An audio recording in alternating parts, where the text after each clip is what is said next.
Our mission at SD Bullion is clear: the lowest cost gold and silver available online.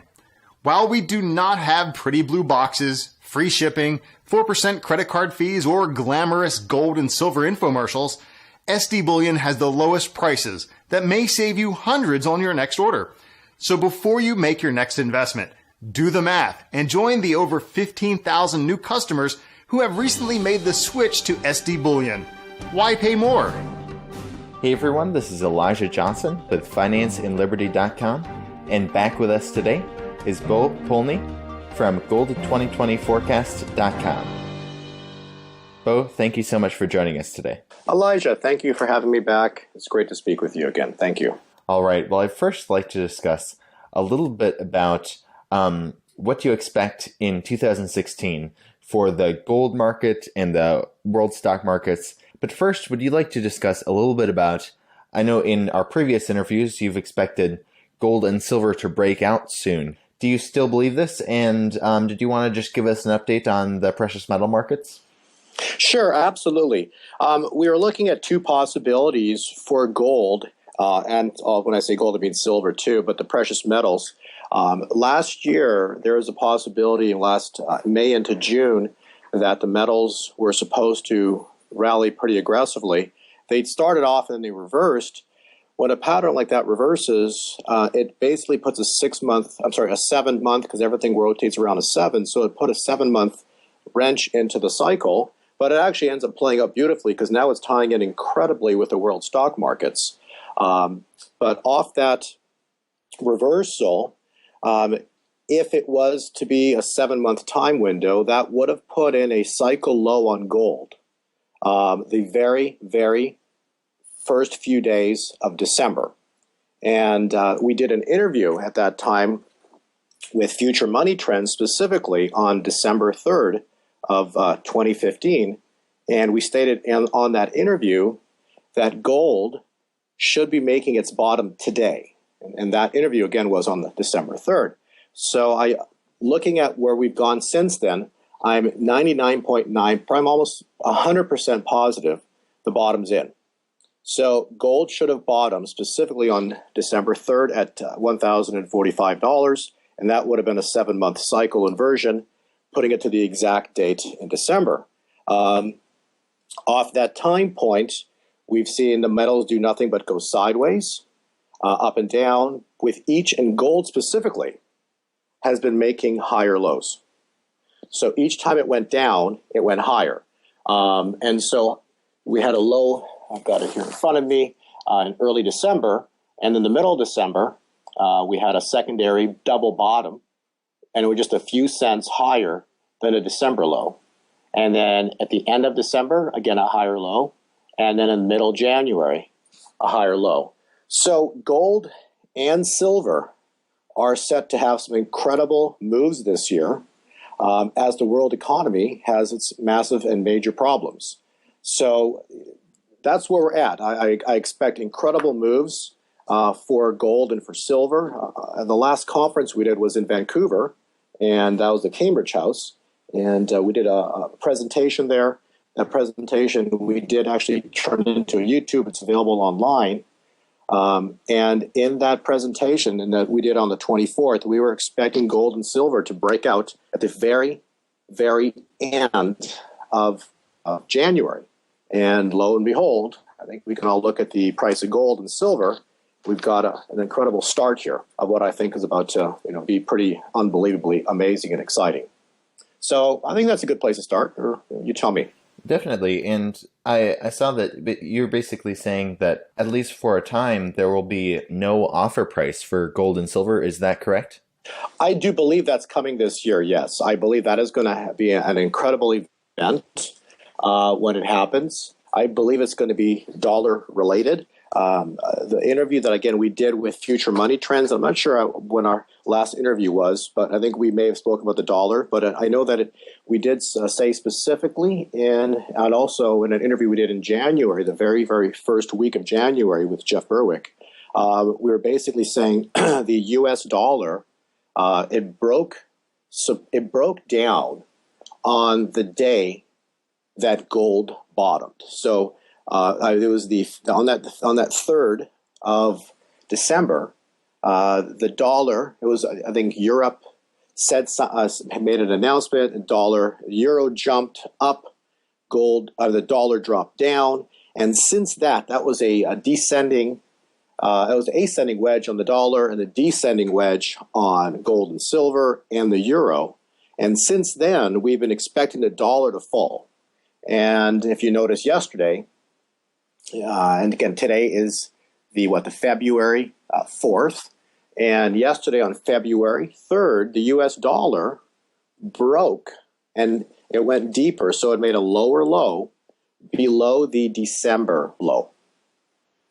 So with December low now being broken on the dollar, and the world and the U.S. stock markets like the S&P have also gone deeper and below the December lows. Those are bearish cycles now. And so I believe, this is really where we're headed here, is in this year, all supports are going to start breaking terribly.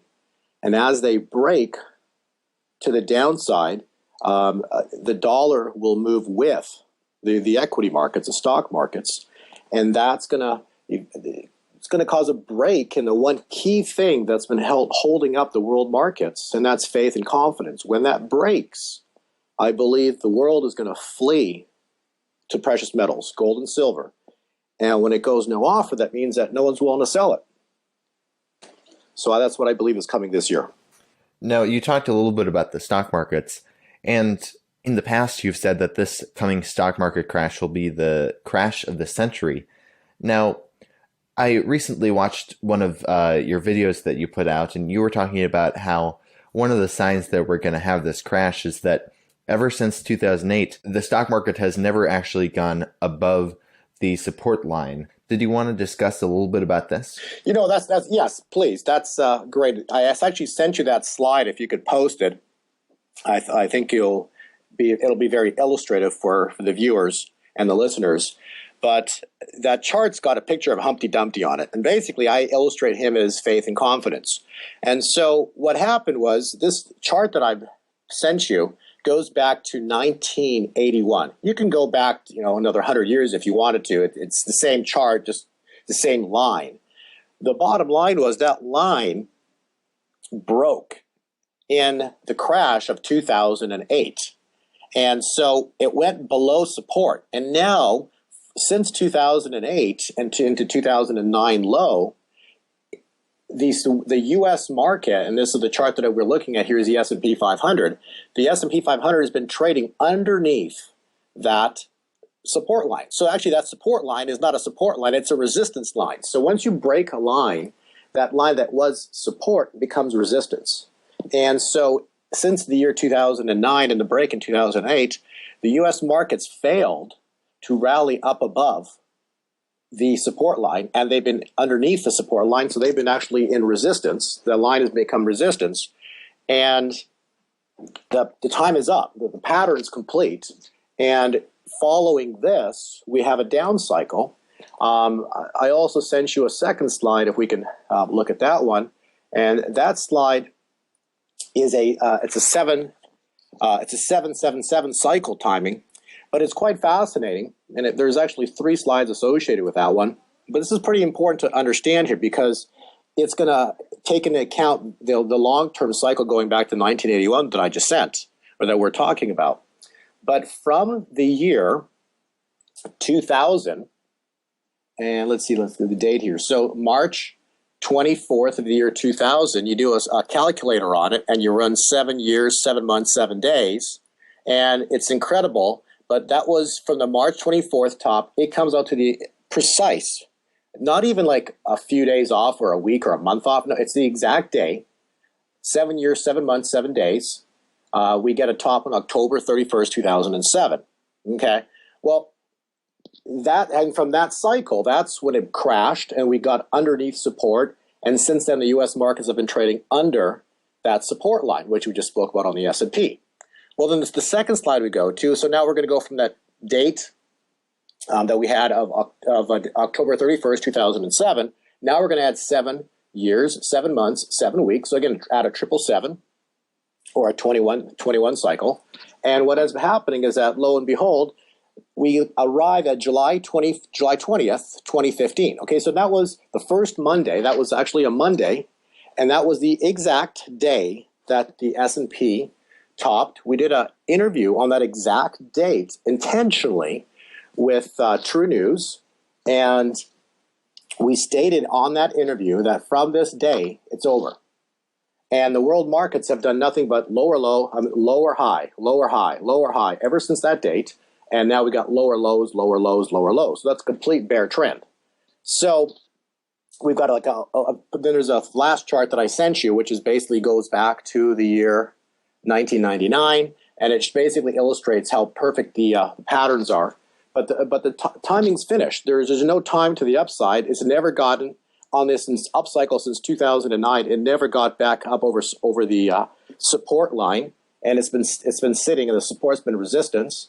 And now it's about to crash. So the year 2016 completes that cycle, and it ends up with a terrible crash. Now, turning back to gold, do you think the gold and silver markets have bottomed? Well, yeah, like I was saying earlier, we had a day when we did an interview. Specifically, we intentionally did the interview on the 3rd of December, saying that the cycle low on gold is here today. And it did. It was at $1,045. That nailed the exact day. Just same example of the 20th of July of 2015 for the world markets, but on that date, the December 3rd at $1,045, gold should have made a bottom. Usually silver bottoms second, so gold bottom first, which it did, and then silver bottom second, which it did 2 weeks later in the middle of December. And since then, both are in uptrends. And so, yes, the markets, gold and silver, have bottomed. And then lastly, just want to bring up, in case the listeners are interested in the mining stocks, but we did an interview and we were in Vancouver. And this was 2 days after it occurred, but basically that Monday on the 24th of January, we're basically saying in the interview that the mining stocks bottom specifically on the 20th. Based on our day counts or our cycles.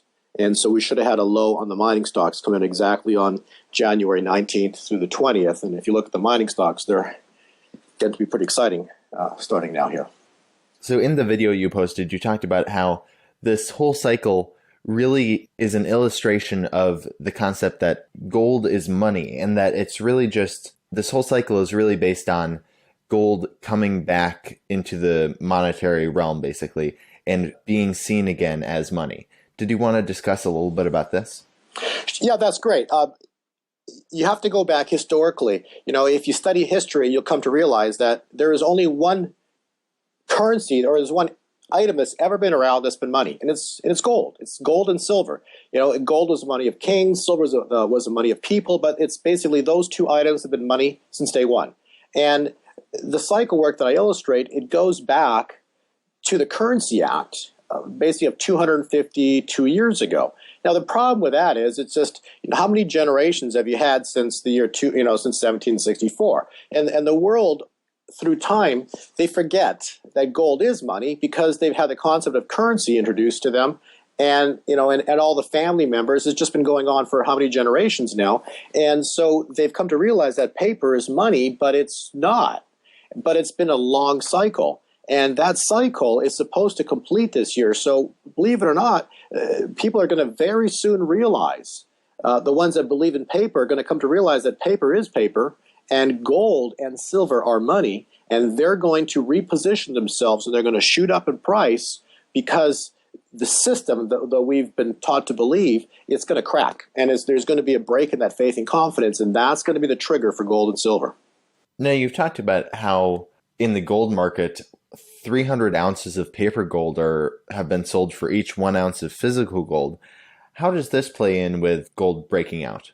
Well, the best answer, the best way to state is nothing is forever.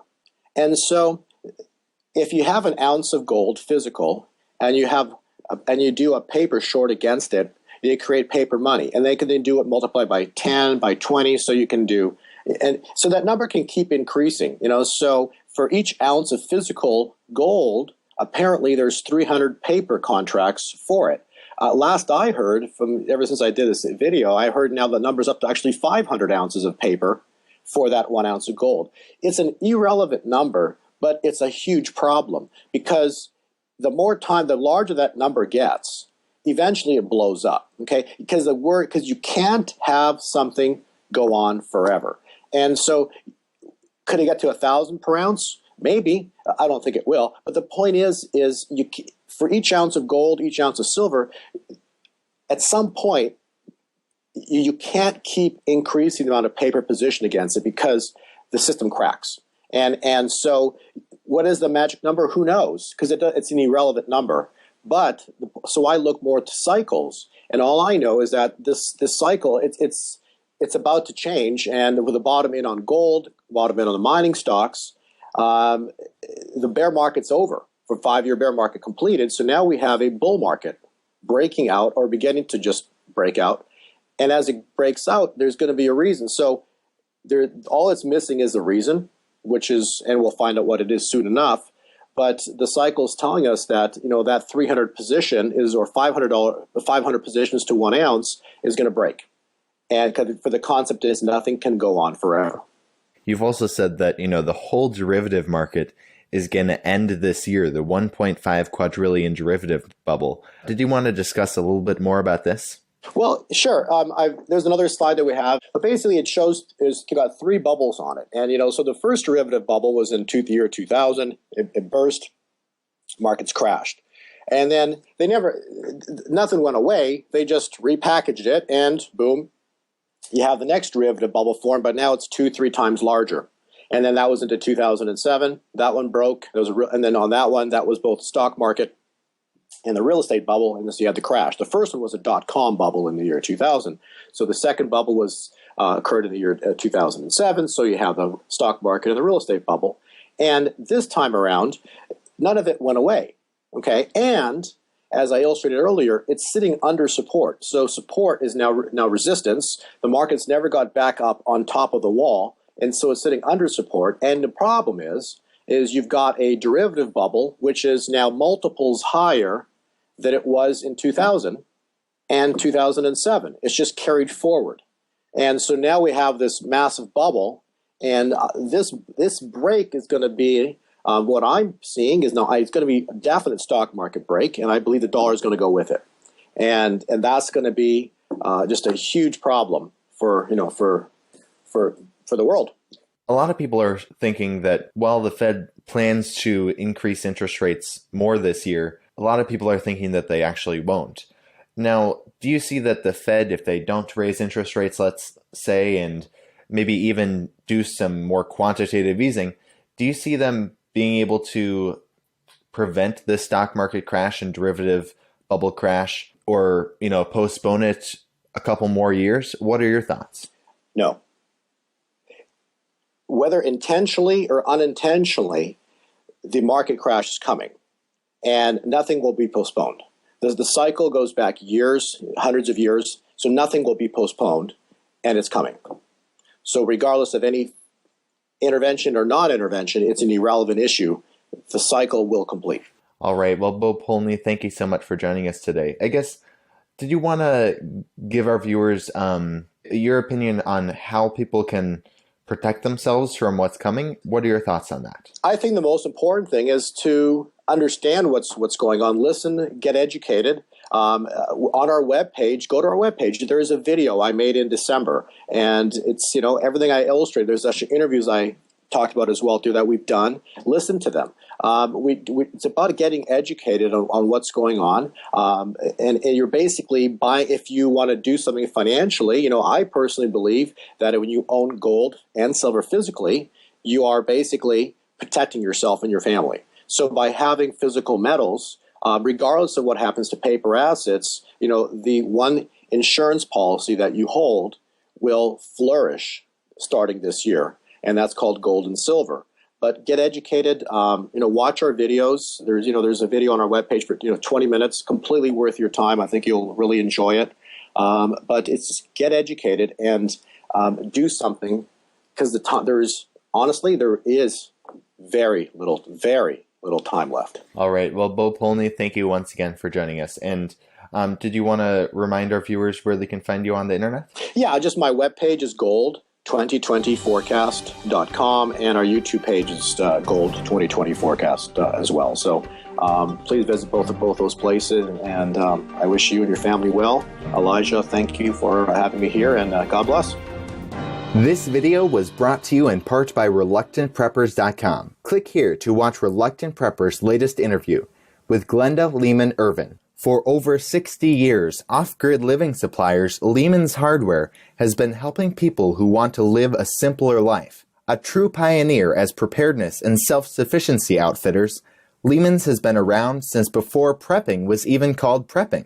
Glenda Lehman Irvin, Vice President and Head of Marketing, joins Reluctant Preppers to answer the common question, what should I do first to get started prepping?